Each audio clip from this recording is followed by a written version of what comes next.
Hello, we are Team 3 from High School for the Gifted, VNU-Ho City, Vietnam. I am Bảo Trân. I am Duy Phương. Anh Hồng Đào. Em Bảo Thi. Hiền. I am Linh Đây. Okay, so we'll move to the first question. Meta's pricing structure is rooted in two-sided market theory, where platform value depends on interactions between two distinct groups, users and advertisers. This model relies on cross-site network effects. Every additional user generates attention and data, directly increasing platform value for advertisers. However, this dynamic is highly asymmetric.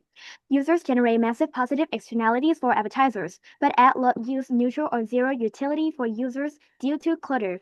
This asymmetry drives Meta's profit maximizing price structure. Set user prices to zero to maximize network size, then monetize the resulting audience on the advertising side. Our graph illustrates how profit maximization operates across both sides. On the advertiser side, demand is priced inelastic because businesses lack closed substitutes for Meta's targeted reach. Following the standard monopoly pricing rule, Meta restricts ad quantity to Q0, where marginal revenue equals marginal cost, charging a high price P0. On the user side, individual demand reflects only private benefits. But because users create strong positive externalities for advertisers, the platform's total benefit curves lies much higher. To reach optimal scale Q star, Meta subsidizes users at P equals 0, fully funded by advertiser revenue. Moving to question 2. Behavioral data allows platforms to command a massive price premium for ad space, non-targeted ads, or generic commodities with high search friction. Detailed behavioral data resolves information asymmetry, matching ads to high-intent users.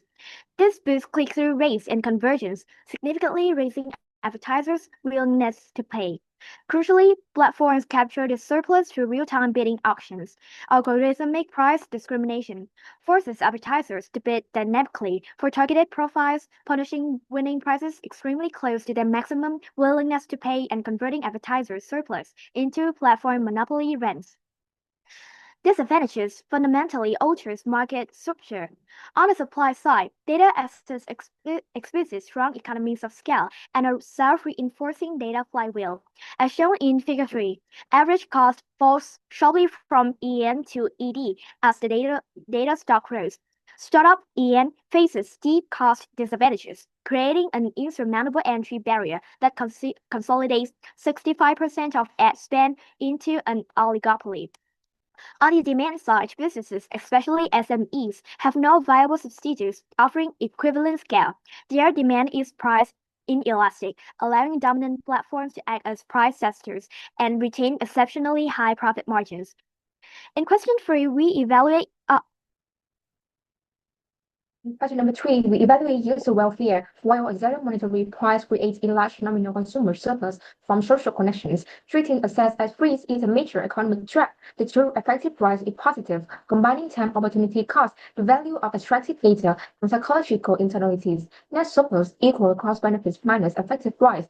Furthermore, information asymmetry analytic design exploit present bias, creating an effective forecasting error where engagement does not reflect true retail preferences. Consequently, welfare outcome are split. Light informed user get net surplus, whereas heavy or vulnerable users suffer net harm. Figure number 4 visualize this welfare distortions nicely, assuming a zero monetary price makes the entire area under the demand curve appears as consumer surplus. However, once we account for the true effective price line, only the smaller triangle above it represents real net consumer surplus. The gap between these areas represents unpriced user cost, data value, lost time, and mental health harms that consumer unknowingly surrender. This welfare gap is largest for highly engaged users, demonstrating how platform dominance can mask significant welfare losses. So the core problem here, social media look free, but what really happening is our attention is being sold to advertisers. That's not accidental. Platform design autoplay, notifications, and infinite scroll specifically to exploit present by ads. Because the more attention they capture, the more they earn. We broke this into 3 failure modes. First, this is exploitations by design, not a passive externality. Using a platform isn't inherently bad. People less paying for income, study, or work through it. The issue is the algorithms is deliberately tuned to exploit that 5 more minutes impulse, turning a behavioral weakness into a revenue stream, putting the platform incentive directly at odds with user long-term well-being. Second, market power from network effects. The more people join, the more valuable a platform gets, but that also raises switching costs. The social graph doesn't transfer if you leave, so the market concentrates into a few dominant players who can set prices for both users and advertisers. Third, information asymmetry. User can't see how the data steers their choices, so sign-up consents doesn't really help us at informed consents. And on stakeholder, incentives generally conflict. Platform optimize for engagement at the expense of user well-being. Advertiser push for more granular data, so they are both benefiting from and reinforcing this dynamic. Policy markers are caught in the middle, needing to rein this in without pushing platform out of the market entirely. So next one, I will evaluate solution A, data minimization. This policy mandates strict limits, effectively banning deep behavioral profiling. While it theoretically restores privacy, the macroeconomic trade-offs are severe. It triggers massive allocated inefficiency by destroying the efficient matching probability to survive the resulting revenue shock. Platforms would abandon the free model for subscription paid ones. This systematically priced out low-income users, generating massive debt weight loss instead of net welfare gains. So moving to the next slide. We will have the economic theories. Solution A attempts to rectify information asymmetry by forcing platforms to internalize the shadow price of extracted data. However, a blunt data ban paradoxically creates a regulatory moat. Massive incumbents can easily survive using their vast first-party ecosystem. Meanwhile, local SMEs and new entrants are starved of crucial third-party data, causing their customer acquisition costs to skyrocket. Ironically, this policy entrenches the exact monopoly power it seeks to regulate. So please direct your attention to the graph. Initially, the market operates at equilibrium E1, high demand from behavioral targeting yields the massive initial total revenue shown in the yellow area. Solution A introduced a massive policy shock with a targeting advertiser deployments, causing a severe leftward shift in the demand to D2 at a new equilibrium E2. Both the price and quantity of SB are drastically lower. The platform's financial outcome screens to the small blue area. This massive revenue collapse demonstrates why solution A is economically unfeasible. It directly violates the committee's constraint by threatening platform survival and forcing market exit. Therefore, we must reject this solution. Turning to solution B, algorithmic choice mandate. This requires social media platforms to set a chronological feed as the default. Users can still access personal live feeds, but only after explicitly opting in and viewing how their personal data will be used. This preserves user choice while ensuring personalization is based on informed consents. Changing the defaults reduces default bias and present bias, requiring users to actively choose personalized recommendations after receiving data use disclosures. This weakens platforms' ability to maximize engagement through default settings and strengthening digital autonomy. The policy delivers two main benefits. First, it reduces negative externalities by limiting continuous exposures to engagement maximizing content, lowering excessive screen time and its associated health costs. Second, it reduces information asymmetry by following users to make better informed decisions about exchanging their personal data for personalized service.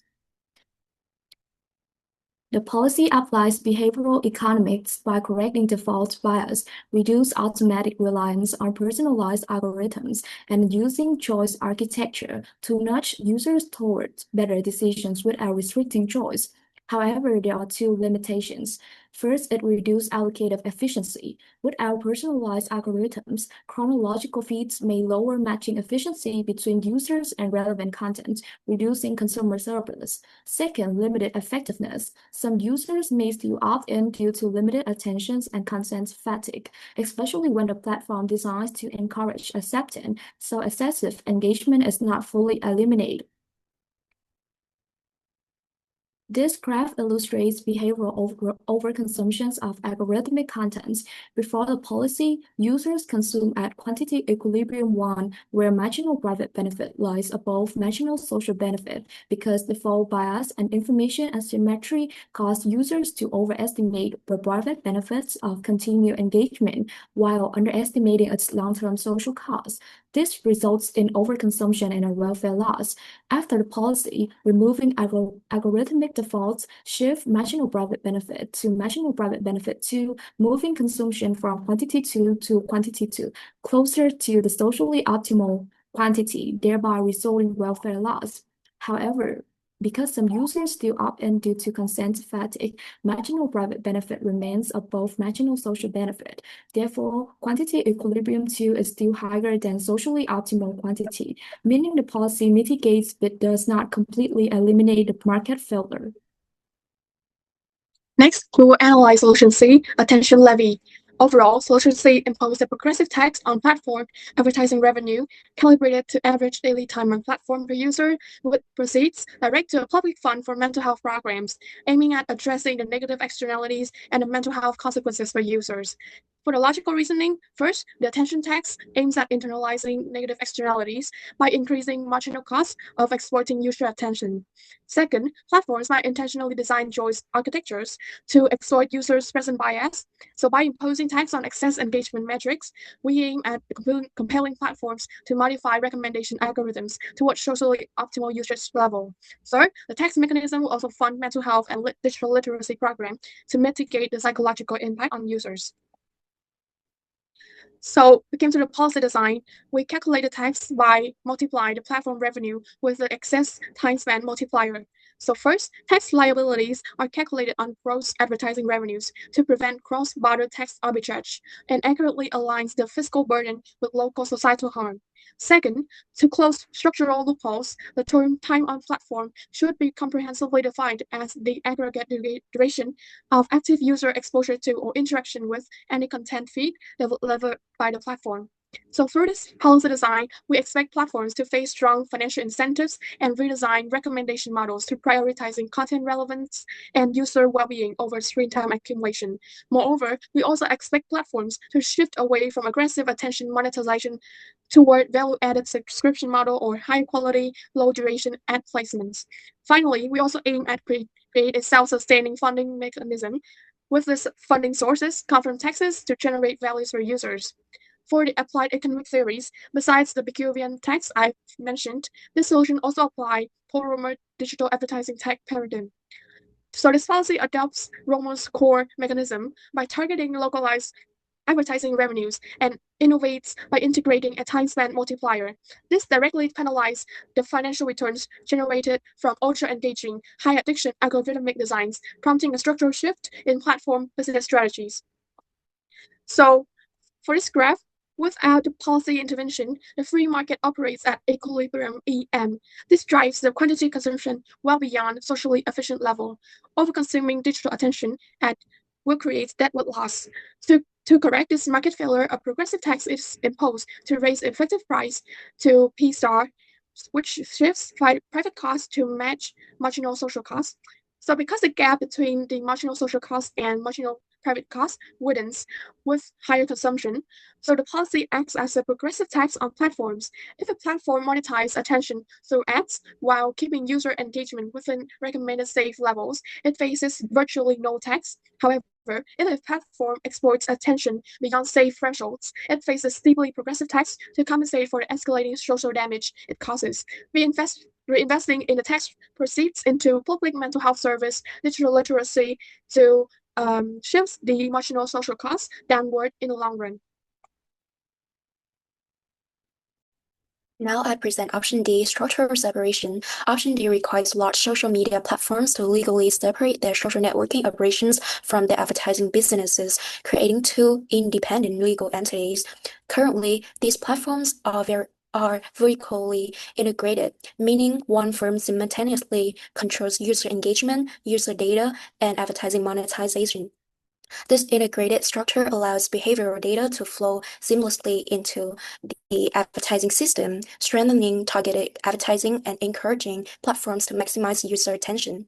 Structural separation fundamentally changes these incentives. Once the social network and advertising business are separated, the platform can no longer directly convert additional engagement into advertising revenue. As a result, the incentive to maximize screen time is weakened, reducing negative psychology externalities such as compulsive usage and deteriorating mental health. At the same time, separating the advertising business creates a more contestable advertising market, reducing rent-seeking behavior and improving resource allocation through greater competition. This policy is supported by three key economic theories. First, conflict of interest and vertical integration. The integrated platform acts as both the social network and the advertising broker. Structural separation removes this conflict of interest by preventing the platform from leveraging its dominance in one market to distort competition in another. Secondly, two-sided market theory and cross-subsidization. Today, social media remains free because advertising profits subsidize user services. Structural separation forces both businesses to transact at arm's length, making these subsidized transparent rather than internal. And third, market power theory. Dominant platforms create strong user and advertiser lock-in through proprietary data feedback loops. By dismantling this data monopoly, structural separation lowers entry barriers, increases competition among ad tech firms, and reduces the platform's ability to extract monopoly rents. Despite these benefits, Option D has several important limitations. So first of all, it may violate constraint 3 on proportionality. Structural separation is a highly intrusive structural remedy that restructures firms instead of directly addressing the behavioral market failure created by recommendation algorithms. Secondly, implementation is costly. It requires lengthy antitrust proceedings, corporate restructuring, and continuously regulatory oversight, generating substantial transaction and compliance costs. Finally, Option D may threaten constraint 2. Without integrated advertising profits, standalone social media platforms could lose their cross-subsidization mechanism, forcing them to introduce subscription fees or reduce service quality, potentially limit access for lower-income users. To better understand the benefits and these trade-offs, let's look at the market equilibrium illustrated in the graph. This graph illustrates how structural separation changes the digital advertising market. So initially at E1 equilibrium 1, vertical integration gives platforms exclusive access to proprietary user data, increasing advertisers' willingness to pay, and at the same time, exclusive data ownerships limits competition, resulting in relatively inelastic supply and allowing the integrated platform to earn persistent monopoly profits. After structural separation, the platform loses its exclusive real-time data advantage, reducing targeting effectiveness and shifting demand from D1 to D2. Meanwhile, lower entry barriers increase competition, making supply more elastic and shifting supply 1 to supply 2. Because the contraction in demand is larger than the increase in supply, the market moves to a new equilibrium at E2 with lower prices and lower advertising volume. This demonstrates the central trade-off of Option D is the steadily reduced monopoly pricing power and excessive monetization of user attention, improving long-term social welfare, but it also comes at the cost of a smaller and less profitable digital advertising market. We recommend a hybrid of combining options B and C. A default chronological feed improves informed user choice, while an attention levy discourages excessive engagement. Together, they address both behavioral failures and negative externalities. Why we choose this solution? Option B alone will only improve informed user choice, but platforms can still design flows to maximize engagement by leveraging users' limited attention while reading policy to make them accidentally choose to opt in. Option C alone does not prevent platforms from passing levy onto users or advertisers. So we chose to combine B and C because default non-personalized quick feeds increase users' upside options, limiting platforms' ability to pass the text on to users without losing engagement, while reducing incentives to over-optimize personalized contents to cover text costs. We aim at achieve welfare improvement without restrictive measures such as data minimizations like option A or structural separation like option D, while maintains platform viability and user access. Our hybrid policy creates two main trade-offs. First, the interactions of these two options may cause platforms to intentionally reduce the quality of default chronological feed to push users toward opting into personalized feeds and recover text advertising revenue. To prevent this, regulators should establish minimum quality standards, such as limiting ad density and prohibiting artificial friction. Second, complying with both policies increase administrative costs, particularly for smaller platforms. We therefore recommend applying compliance thresholds based on user base or revenue to ease the cost burden on those small firms. So let's move to the graph explanation part. So changes in platform design to allow users to choose whether to opt in. The algorithm will correct behavioral biases and information asymmetry. So this causes a leftward shift on the marginal private benefit line. Consequently, the intersection with the marginal social cost moves to a new social optimum, establishing a lower, healthier target consumption level and price level. So because the progressive externality expands non-linearly with usage, bringing target consumption down drastically reduces the required unit tax. This illustrates the policy synergy of a hybrid approach. The demand side nudges lower user overconsumption, which in turn reduces the fiscal tax burden required on platforms to fully align private incentives with marginal social costs. So let's benchmark the option against the committee's three constraints. First, for net welfare gains, our hybrid BNC achieves high satisfaction. It generates significant welfare gains by improving mental health and restoring user autonomy, all without suppressing core innovation. Second, on the market retention, solution A is unsatisfied because a massive drop in an Android threatens the entire free access ecosystem. Solution D is merely satisfied through false business pivots. Conversely, hybrid B and C excels here. Crucially, Measure B reduces the marginal private benefit of manipulated design, narrowing the gap with marginal social costs. This synergy lowers the required tax burden, ensuring platforms and small advertisers maintain profitability without facing market exits. Finally, regarding proportionality, solution A and D are incompletely or less proportional due to blunt data bands and rigid structural caps. Hybrid B and C achieves the absolute satisfaction. It strategically targets the root market failure, the platform's incentive to design excessive engagement fits. By addressing this behavioral design directly, hybrid B and C proves to be undeniably the optimal economic solution. So, in conclusion, social media platforms create a significant market failure by using advertising-driven algorithms that encourage overconsumption of algorithmic content. This is driven by information asymmetry, behavior biases, and negative externalities, leading to allocative inefficiency and justifying government intervention. Our team recommends combining option B and option C.